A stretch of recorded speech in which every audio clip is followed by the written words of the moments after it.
ഇനി ദോഹ അന്താരാഷ്ട്ര പുസ്തകോത്സവത്തിൽ നിന്നുള്ള ഒരു വേറിട്ട കാഴ്ച കാണാം.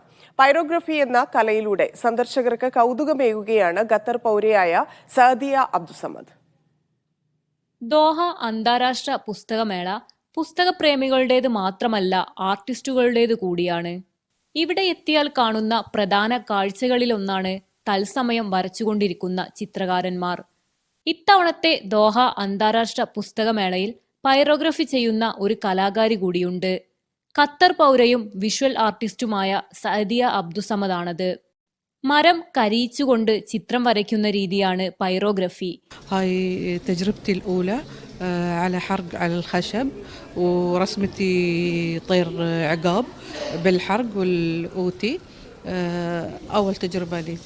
ഇതിനായി വൈദ്യുതി ഉപയോഗിച്ച് പ്രവർത്തിപ്പിക്കുന്ന പ്രത്യേക ടൂളാണ് ഉപയോഗിക്കുന്നത്. അധിക പേർക്കും സുപരിചിതമല്ലാത്ത കല കൂടിയാണ് പൈറോഗ്രഫി.